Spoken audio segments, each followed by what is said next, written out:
kondo yang kabeh. Konco-konco kuwi isih yo tetep yang gawe dadi belajar. Yo. Dadi maling, dadi kecu. Makane tidak alas tidak ono. Ora tahu ajek. Ya. Ning kalau mangsane kowe kuwi kelingan karo bapak karo simbok apa ora? Lah nek wong urip kaya ngene kuwi ora bakal kelingan karo bapak karo simbok sing wis mati. Kelingan yo ora ngopo. Siapa namanya betul ini dari jagoan? Oh nyambut gawe dunyane kaya ngene kok kelingan karo bapak niku wis ora ono. Duh. Karepo uripe kuwi dadi maling. Dadi berandal, dadi kecu. Anane aku lan kowe iki dilairke karo dia. Diopeni karo bapa. Diragati karo wong tuwa. Nah, aku lan kowe ora dudu pituture wong tuwa, entek-entekane apa? Dadi maling. Mongko wong tuwa kowe kudu dingerteni. Kowe barang kan. Ya ngene kan. Piye? Tak durung aku kondo kang oke aku do ngaturke bekti Mas. Karo bekti karo dulur tuwa kan iki. Mergane aku iki rumangsa, gawe cilik sing ngopeni ya kacang goreng. Bapakku sapa, mbokku sapa aku yo ora ngerti. Ngerti sing ngopeni ya kowe. Nek kok aku tak bekti yo lha kuwi kudu bekti sapa. Ya. Ngono ya kena. Apa nih jenenge? Nek awake dhewe nyale boten habis. Nah, wis arep cuk. Aku iki dadi paling nom dhewe iki atiku ora tata-tata. Tekan terus anu iki. Sing ditimbang. Ora limange dinake kowe kuwi. Nek kowe nyago leren dadi bentuk lek dadi maling. Nyago kok pangan apa? Hah? Kowe wegah nyambut gawe, kowe wegah nyambut gawe. Arep kowe pangan saka ndi? Nek kowe dolen pangan saka ndi? Hah? Leren dolen cepet. Apa? Sekarang jawab ora ana sing gonani terus mlayu nang ndi e. Sebabe ngene. Aku ajak-ajak leren kuwi mumpung aku iki durung anak-anak. Mumpung aku wis nganti anak-anak. Aku duwe turunku kuwi lair sadurunge aku isih dadi maling. Kurang-kurang ana tetembungan kacang mangsa ninggal anjaran. Itu kan perkara anak botok urus. Aku ora duwe anak, kowe ngerti sing wong ibu desa. Kondo. Kowe mrene ora duwe anak. Jur sing tak kidul desa kae kuwi anake sapa?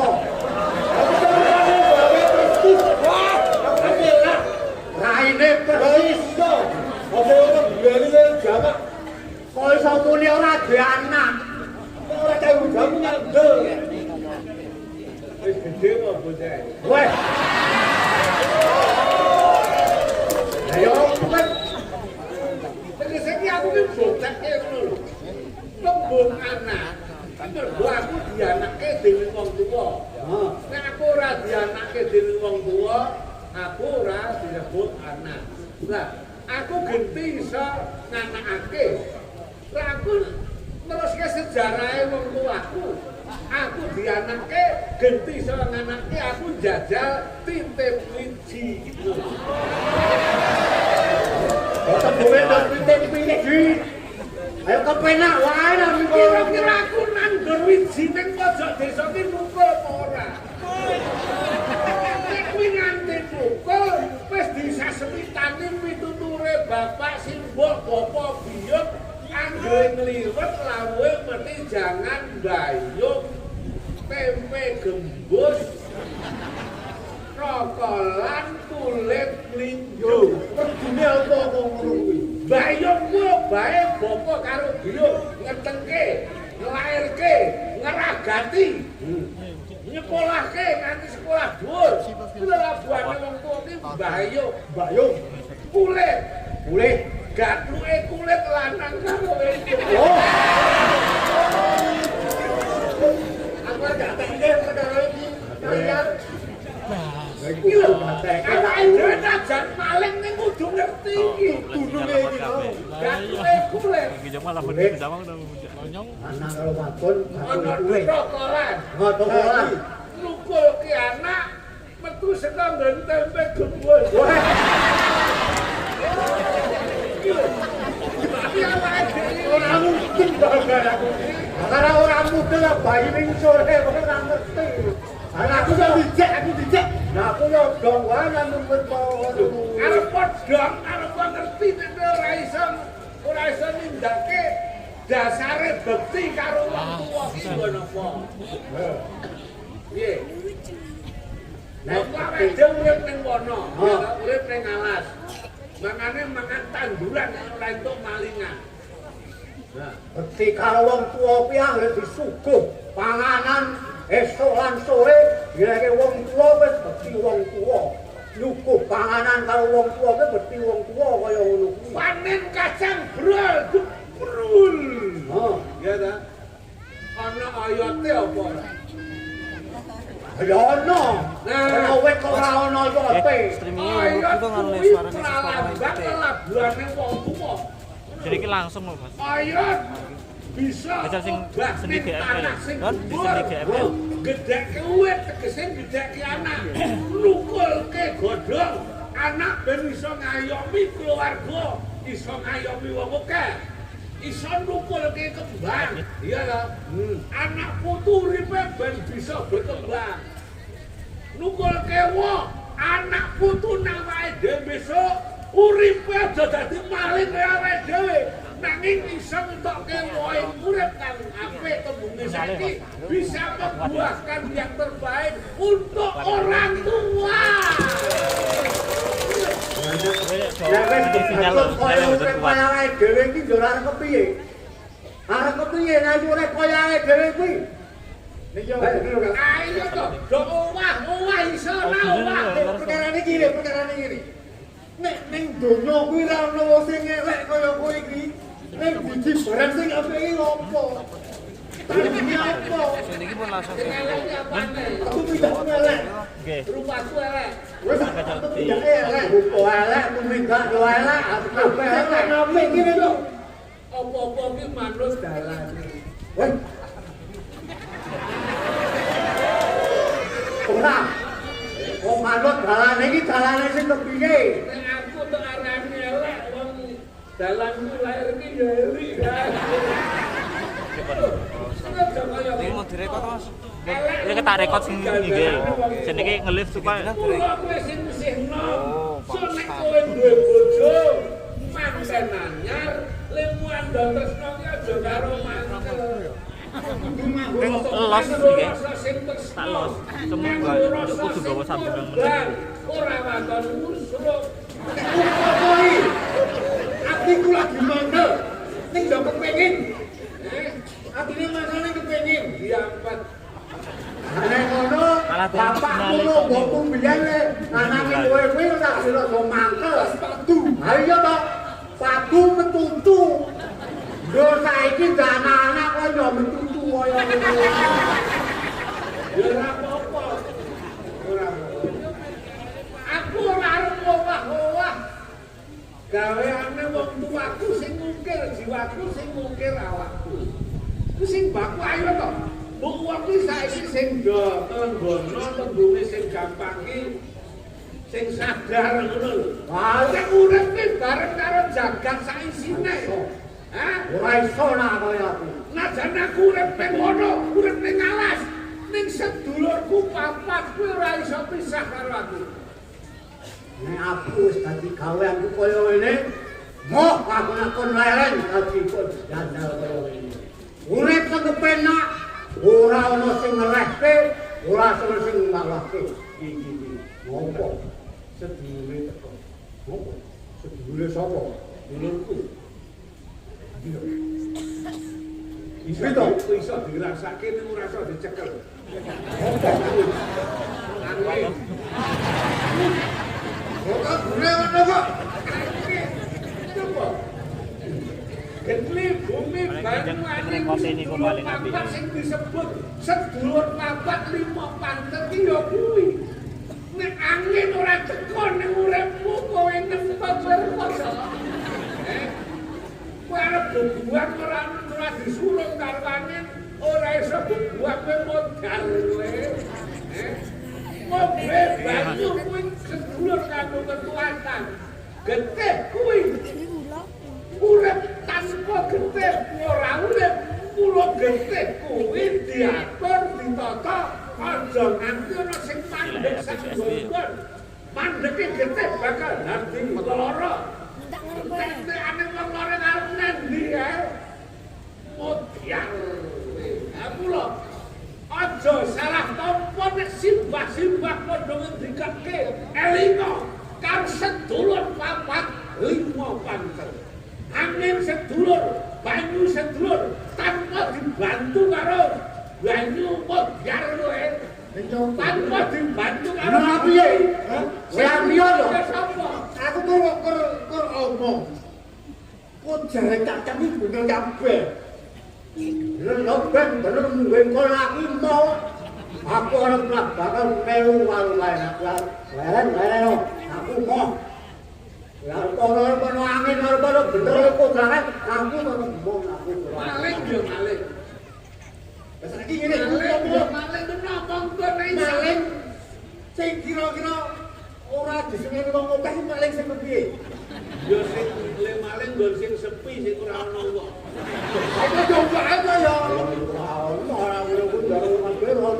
Maling seneng. Sing seneng. Nah, wong lanang kaya awake dhewe anggere nyanding wong wedok sing ayu. Nah, kuwi mesti seneng. Kelingan ora. Iki mau ngarep ora padang duwe anak. Dulur-dulurke kali-kali dadi maling. Ning iki saiki urung kelinge sampe kaya ngono kuwi. Weh, kepengin candring karo wong wadok. Malah zakat ora ana wong wadok nggih kepiye mulai wong lanang. Kula ku nak titip wong wadon karo kowe. Nah, coba. Weh ning nyatane aku karo Kidul Desa ya iso duwe anak. Senajan durung resmi. Arep resmi piye kowe ditangkep wong Kidul Desa kok. Nyatane sing do resmi ora anak-anak ya akeh kok aku ora resmi malah duwe anak kok. Angel wong wong kaya kowe angel. Ha kita tak buktekke. Piye? Buktene kowe sing tak titipke kowe iki. Mrene. Tak mek bojo diteni. Nah, cekake seneng go cari. Mrene.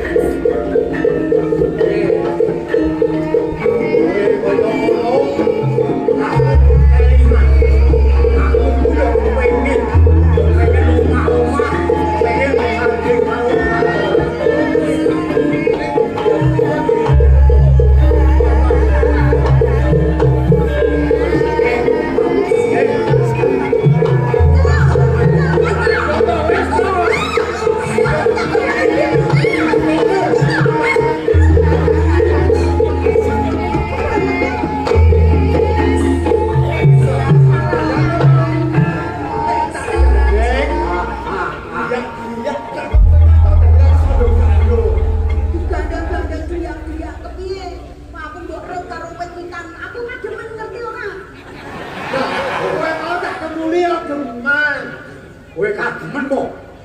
Kowe nek gawe kademen. Ya iya ta. Aku yo kademen. Wong dhewe adem kok kepiye cara apa. Sing takon yo sapa? Anake kademen aku yo kademen padha wae. Kae sing toh aku ora maca-maca tenan. Aku ku nek karo kowe bekti wis to. Tenan, tenan. Iki menungsa lho iki. Iki kepiye kok? Rusak apa-apa nek. Lagi aku dibutuh ngono-ngono ora. Wah, aku sih wedok ya. Penting bos kaya ora. Iki sore kowe tak injen. Gawa pintek lah. latihan. Wes aku saiki aku didono dalan sing bali wae kepiye nang ndi? Perkara dalan ki sik ngerti kakangku iki. Kae Kang Beling Kang Panjang sing ngerti dalane nek aku Ora ngaku sih aku meneh lho. ora wis to. Ayo ngene ya. Nggih. Aku didono dalan Aku iki wedi to. Karo perkara wedok. Halo. Kowe tak pasake kowe. Aku tak restu delok kaduduan. Dadi saumpama aku kepengin tak golek-golek tanggul-tanggul. Sik. Nek kowe ndelik karo ndelok pojokan kono mau tak cepaki Apa? Apa? Aku iki kok cai kanggo lengo ngono. Wong menawa kowe ndelok polahku kowe iki dingin. Ayo tekete karo aku. Kaya ana cumplung karo ndelok.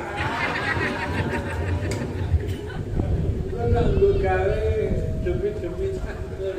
Wes ora bukan. Syukur aku. Aja ditinggal kok. Aku iki tekan kene kowe sing karet-karet. Ning aku tekan kene sik kongkon kakangku kae.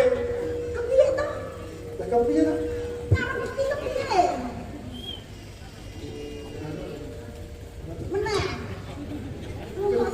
Tangan kowe jok ki halus tenan. Aku aja nyepelekke karo wong wedok. Kowe muni ra kok kaya terus blanu kaya ngono lho kepiye nek kaya ngono kuwi. Aku gak. Nek kowe nganti ditinggal lunga karo wong wedok. Lho. Mesake ora kok. Apa? Sapa? Aku saya guru. Saya guru. Wes kowe karepku. Aku ora jebul silama nah ditinggal wong wedok jebul silama. Ora kuat aku ra. Wis to. Ora bakal dicapak-capak. Kayak kakakku kan ditakke kabeh. Wis to. Mau tak kakakku to. Aku ning wedi aku kok. Oh, wedi iki 25 kan bali iki. Andali to aku iki wong rumah lamel ora bakal tumindak sunah. Kok jenenge panjang. Panjang aku to menake ora ngerti. Udah menake wae. Kuwi sing kondo ki sing becik. Aku saiki kepiye to iki? Aku ki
tak pek bojo kanggo syarat anggonku mertobat. Nek kowe gelem tak pek bojo aku larane dadi wong ala. Aku ora arep maling, ora arep begal. Aku tak urip nganggo dalan sing apik sing becik. Mongko bisa to iki koyo piye nek nganggo. Wah, harus ada live streaming meneh. Sing jenenge ana ngomong-ngomongan ki dirungokke dhisik. Hah? Ada live streaming. Piye gelem ora? Ora. Mumpung aku gelem lho iki. Sing jenengane wong bebojoan kuwi. Heeh. Kudu padha tresnane. Aku mesno. Paling aku ora. Udah tenang, cinta.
Wes to.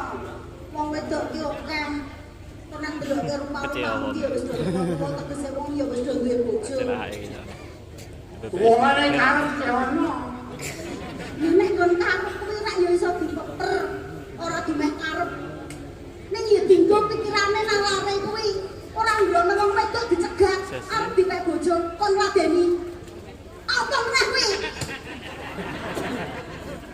Wong kok pikirane mung arep kaya ngono kuwi. Ya bener, nek penggaweanmu nang nggon maling. Ora maling bondo maling wong wedok.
Tangane wong ayu iki ane dadi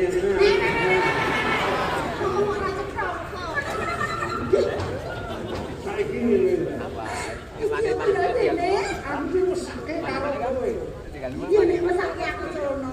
Aku dudono dalan bali nang omahku. Bocah wadon sing umure sak barak mungkin duwe anak siji loro telu. Kowe gendene semono durung tau ngrasake ngladeni wong lanang. Ora eman-eman Oh, tadi siji kok beneran genah. Kuwi Tak celak ae BKS.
Saiki milih.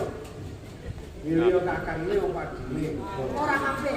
Milih adine. Adine ya ora, kakangnya ya ora. Elek kabeh. Kapan wong wadon disenengi wong lanang sing pisanan paling nampik, ora bakal payu rabi salawase. Ora apa-apa. Ya Mbakane aku rabi ya kaya ngono kuwi. Trimo ora rabi aku. kowe lah cilaka ora payu rabi cilaka. Ora apa-apa. Ayu kaya ngono ora payu rabi. Ayo bentak iki lho. Makane kare iki.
Wes apa?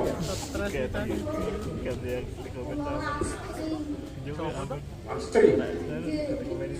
Bocah saka endi? Yo. Hah? Bocah saka endi?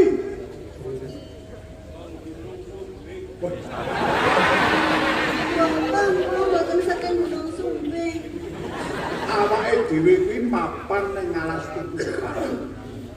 Nedoh saka negara. Mergo awake dhewe kuwi wis dadi buroning negara ing Rembang. Kewajibane awake dhewe iki gawe rusuh. Ning kiwa tengening Kabupaten Rembang. Balesnya ngisor kowe. Mergo Adipati Rembang iki wis ora mikirke karo kawulan. Ayo, karo kowe aku kuwi kanggo saya. Goblok tangga saya ki aku kepengin tak karo wong wedok. Sapa ngerti nek wong wedok iki komponane wong Kabupaten Rembang. Kowe ngerti? Ing atase wong wedok kok wani liwat dhewe ning alas tutupan. Iki kudu tok onceki.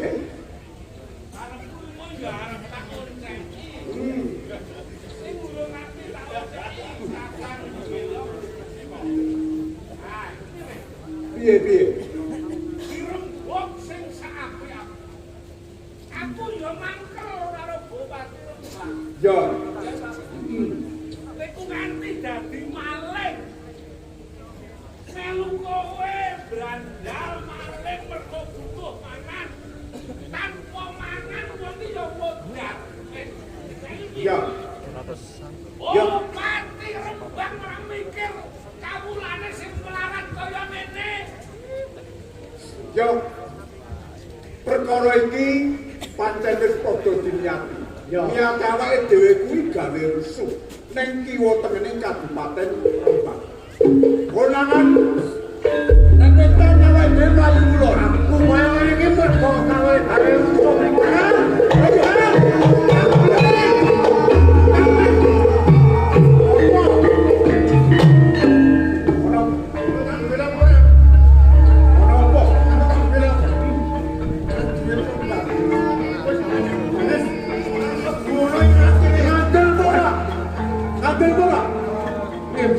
saiki awake dhewe dikepung karo wong Kabupaten Rembang. Kabupaten Rembang ora perlu mirip, yang perlu diadepi. Diadep ae. Aku bakal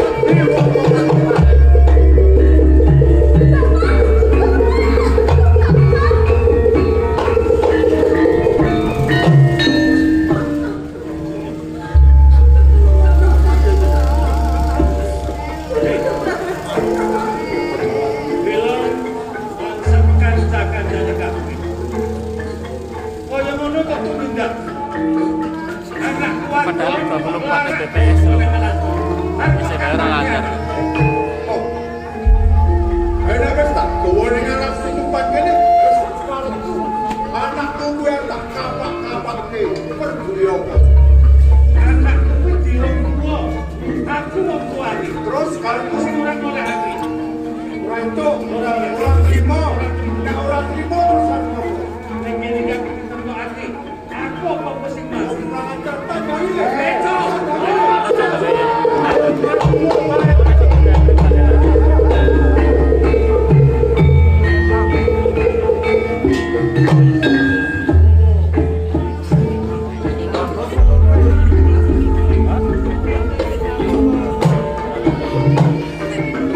Ayo, pateni sambuane.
Yen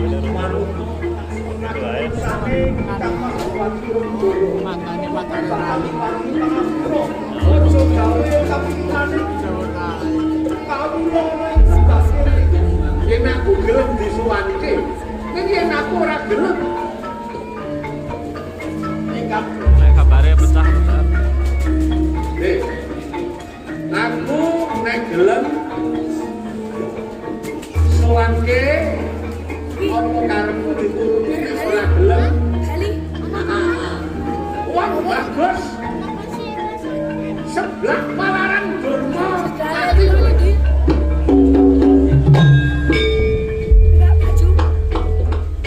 Keparat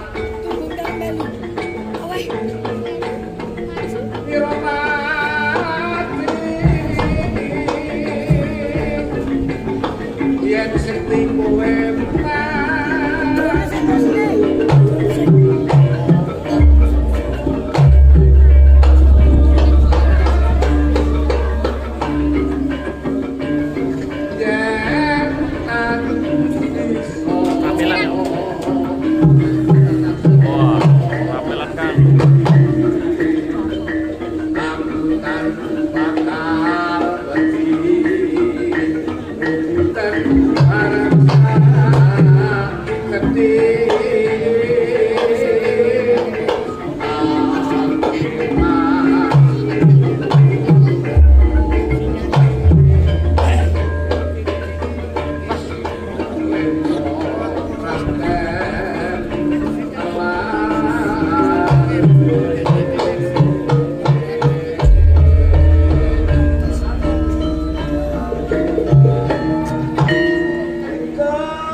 Prajurit sakmono akeh budak gedung ora iso sopan. Untung ora Belanda kok sampe bali cepet. Genang jowo. Tak deleng saka kadoan iki perang gedabi. Gedabi ora menang. Menang Brandale mlayu kan mergo gila. Kudune perang tandang.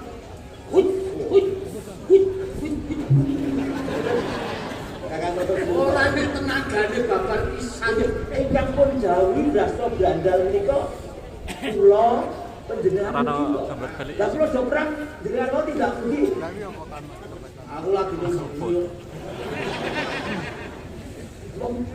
Nek mburi niku tegese kula niku ngawat-awati prajurit sing dokter. Iki kanggo jawab kantor termami Cegol.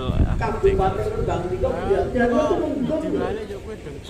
Lah nggih sing ngarani kula niku prajurit cah yo sapa? Lah kita munggo, lah itu munggo. Kula diporo perjuangan sampe tandang damel perang kalian. Nah niki sing jenenge perang. Ora kok delik kula niki. Lha jare tok mburi, rong dira yang delik to. Sembunyi. Boten tegese perang niku kudu wonten Rapelan hadir. Tatanane pripun? Maju niku prajurit sik. Sampun wau. Kok sarana suarane? Musuh Belanda. Nggih. Pun bener niku bener. Sepuluh. Lah kudune prajurit niku kudu duwe cara Ono.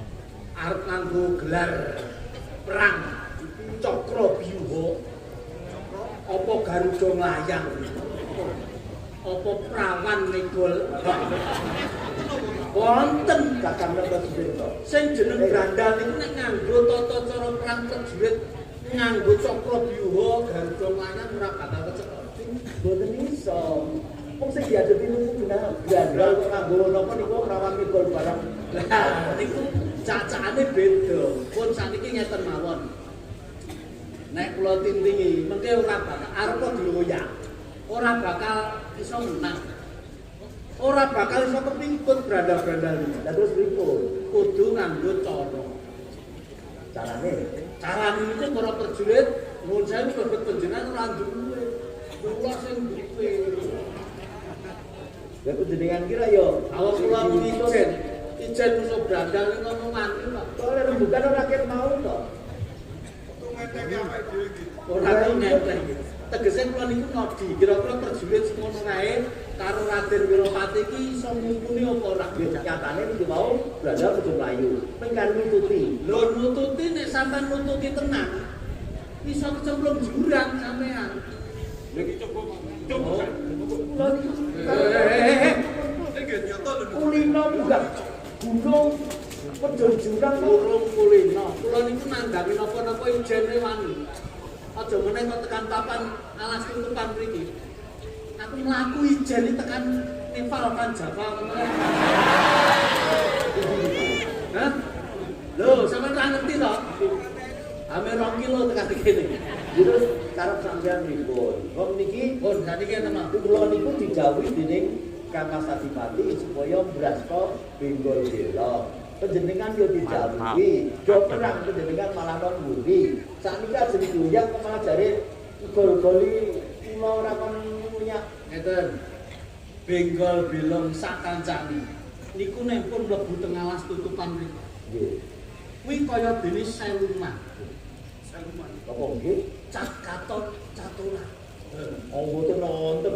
Oh brandal kok iso katon katurah kaya ampun. Kadang iso ngilang kaya wong ditagih utang. Nggih to. Tagih utang ilang. Niku benggol Kan ampun biyen lho. mboten kok Iku perkara negara lho, perkara Kabupaten Rembang lho. Kok nggih kula ngerti. Ning sedaya niku kudu ngerti titik kelemahannya. Benggol belong sak kancane iki kok nek Nggih kula percaya nek benggol belong itu teng alas mesti luwih kuat. Dheweke luwih ngerti. Nah, Iso golek iki kok wong prajurit lho. ning kula niku memang panjenengan sak kanca. Lah kula niku senopati jare. Senopati nek dibapes sampean aja mrene perang karo Brandal. Sampeyan ngindakri wae iso dadi lan apese. Monggo niki dinane temu dina tali wangking. Dino barang Dinane napa iki? Senin. Senin paing. Senin kuwi tali paing wangking.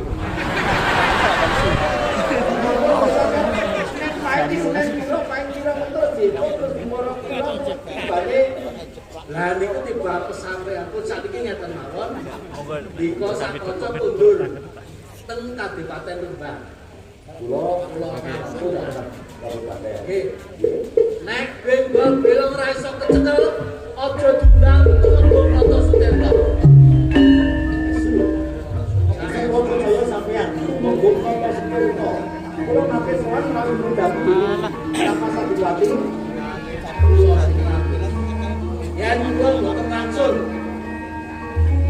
sipatanipun tegese pun yes sirna magelayu.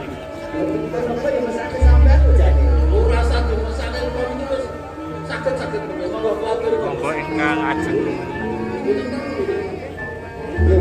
Pun kula percaya Kakang Tunggung Toto Sutirno badhe saged tambah. Nggih. Kira burung to? Langsung dhateng Kembang. Matur nuwun dipun cawisaken merapik jaket ambil metok Senopati tumenggung Toto Sutirno. Monggo ingkang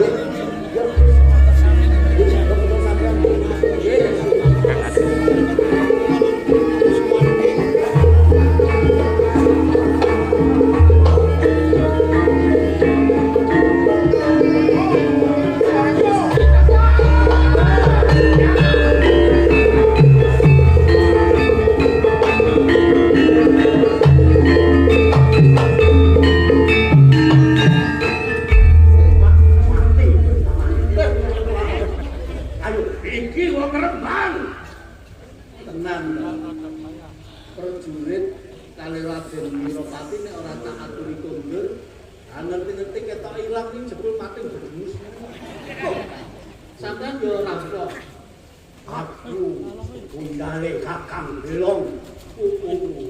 Kowe durung ngerti aku.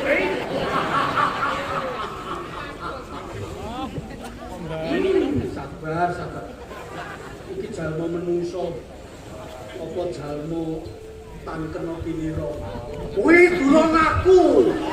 Nek aku wis dureng, pantanganku mesti pecah silang. Iki sing jenenge Beleng. Ayo Belong.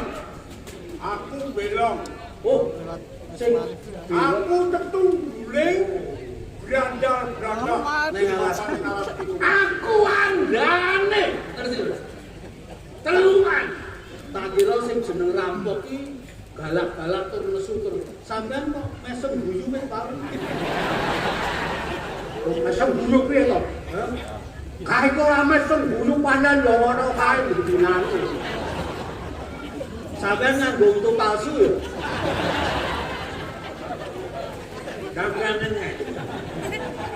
Oh, niku asli. Asli napa palsu? Sampeyan ampun meri karo wong Brebes. Lho kok iso ora meri pripun? Kaya ngeten iki cak-cakane bapak kula kali simbok kula. Kok saged niku Dek manten anyar celak kemrusu musru. Nah kedadiane kok ngeten iki. sampeyan lahir mak procot. Nah niku lahir kula wis selalu merewe bayi niku. Mboten Kok lumrah dikandani kok. dadi napa? Nek bayi lumrah niku sing metu lak sirahe dhisik. Nggih. Lah kula niku sing metu sikile dhisik. Oh sungsang. Nah, Iku jenenge sungsang. bapak kula nungguhe wangsul saking wana. Ya. Lali ngeden kabel. Bareng ngeden cengel lahir jabang bayi, gusine bayi kecuak. Kecuak patokan gua semua. Dadi kecuak. Dadi saya ombo. Lah sakniki untune kok saya dawa. Niku jane untu sampean sing dawa apa kedawan ilang? Nah, niki sing jenenge urip gemang ketinggalan zaman. Negara durung maju, sekolahan durung maju, kula disiki untu maju. Ape jenenge sampean wis duwe apa kuwi jenenge kemajuan sing pesat. Nah, pesat nyawane. Belum. Sampean tetu golek para berandal ning alas tutupan. Yo, Kowe sapa jenengmu? panjang. Heh? Panjang. Wah, sing iki keluyen untu sampean kurang untune. Kurang piye nang numpul. Ora kowe sapa? Diwanulake. Aku tumenggung Nata Sutirta. Iki sing jenenge Tirtanata ya iki. Walik Nata Sutirta. Nata Sutirta. Wis seneng ketemu aku ya. Nata kuwi ngatur Sugri luwe Tirta ki Banyu. Oh, ini tukang jaga gejlek. Nek wong jaga gejlek, tukang jaga gejlek kuwi jenenge Jaga Tirta. Oh, Jaga Tirta. Nek ra percaya takono lurahe Ndara Waluya. Kuwi Aku ora gendeng. Kowe ngejak gendeng karo aku, ora kowe iki mung arep dilamur. Kowe mung arep nrimo aku. Ora kok ana Tirta. Lho, kok jangkar kowe? Lho, aku kuwi kondang liwat ngono kuwi. Anggere wong ngatur Ndara tumenggung nata Tirta. Aku liwat wong-wong tuwa ngerti aku padha mlayu mlebu omah. Ngarep karo kowe Wong bocah cilik-cilik ngerti aku mlayu mlebu omah. mlebu omah mergawe piye? Jukuk pacul. Mergo wedi karo aku. Aku biyen edan. Oh, tadi dia Dan pangmoso sing aku bisa maju langsung oh aku sing pangmoso ono ing Kabupaten Rembang sakniki pangkate tumenggung ana kipate ana Kanjeng Adipati ning sakreh perintah Kanjeng Adipati aku sing kuwasa lho kudune sing duwe panguwasa kuwi Adipati. Iya bener. Kanjeng Adipati lenggah ning kadipaten ning sak jabaning kadipaten wis nyeklak. Kok bisa klebu kowe lan kabeh bae klebu panguwasa.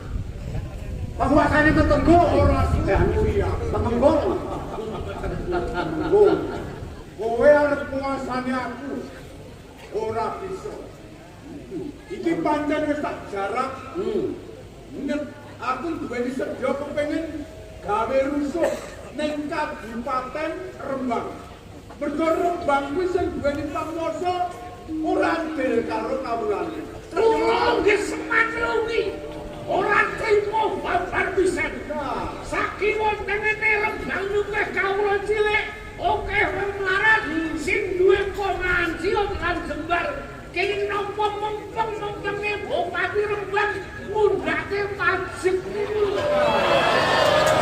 Ora trimo dibukakani anak Wermoso, dibukakati putune permelak pajak diunggahke niku nek sampeyan ora kepengin disukil. Ngundhake pajak kok 250% niku. Kowe gak mikir apa ora? Lek golek nggo munggah iku medun jurang, reposo krekel-krekel, komen nggo pajak. Nggo makane anak bojo apa? Pancen bener. Suaramu tak tampa aku. Loh, ora mung kudu ditampa Suaramu wis tak tampa. Wis tak lebokke kuping tengen. keselen nampa boten lahir batin. Lahir terus sing batin. Klumpukane pajake rakyat, klumpukane pajake wong cilik, klumpuk ning negara niku boten tau dienggo koyak-koyak wong dhuwur-dhuwur. Iki dienggo ngragati desa, dienggo bangun dalan. Sing uripane dino, sing uripane. Iku lho, Pajak kuwi bali ning kawula. Ora minggo dina rupiah-rupiah para menus-menus kabeh ae. dadi nek wonten kawula sing gawani karo pendhure ya aja nyalahke kawulane. Ora tak Sing ora salah. bener kuwi sing ning dhuwur. Pancen aku lah nyalahke kowe kabeh.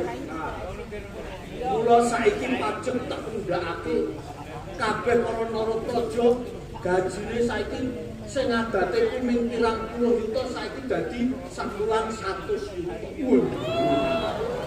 Iki lak kowe sing ngrasake. Mulane kowe tak kandhani. Nek kaya aku jur mangan apa to? Kowe dadi brandal. Engko oleh-olehmu pira? Kowe kena pajak. Lho. Iya tadi.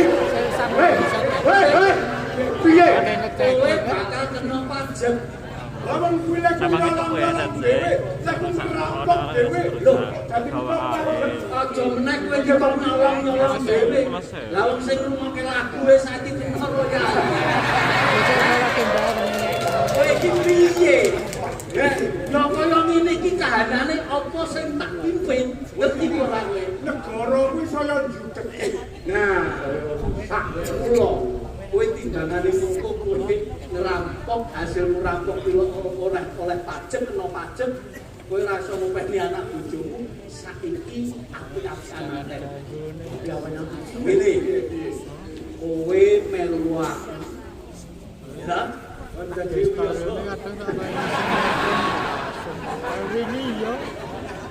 Piyoto, awang kira web blero piyoto. Piyaga kuwi kudu kendel Aji Jaya Kawijayane.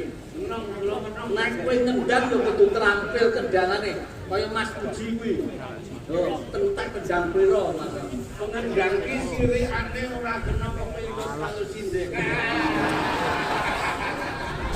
Lho, Mas. Ayo. Iki ngene. Kowe engko nek baut kendang ya iso ngendang, baut karawitan iso. Ning aku duwe cara supaya kowe bisa luwih mukti, luwih mulya uripmu. Kowe melu aku nganggo caraku.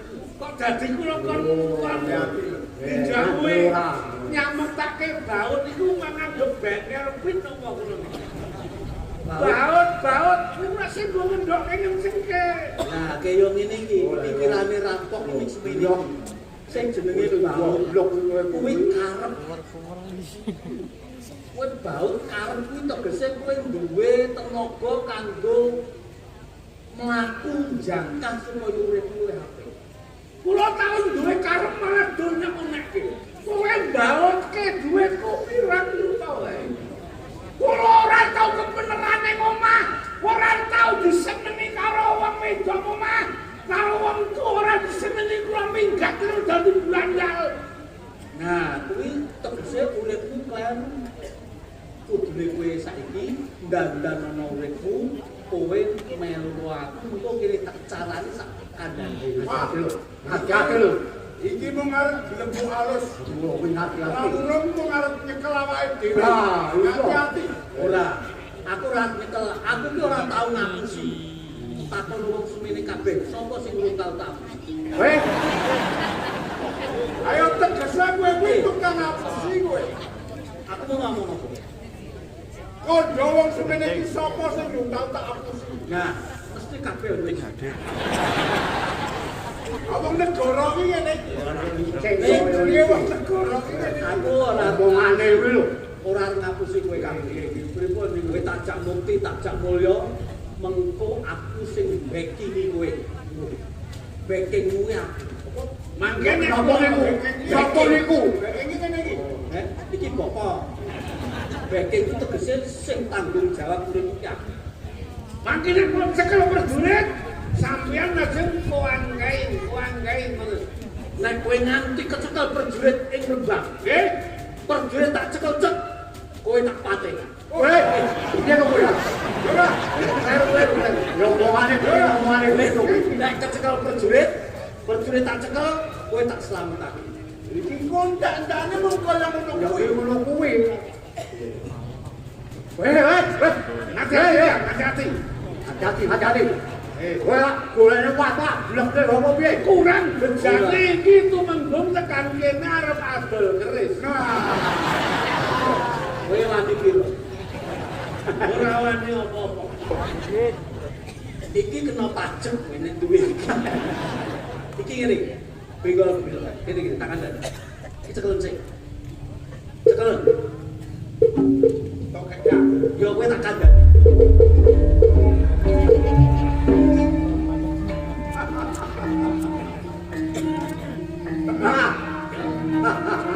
Oh ya iki nek Aku manut karo kowe kabeh kancan iki uripe mulya. Mesti. Lan kowe soncat saka alas tutupan luweh dene mulya dadi piyayi. Yo, Tenan. satu. Ya. Wis tak awake dhewe bakal mulya. Ya. Manut kowe. Manut kowe ya, manut kowe.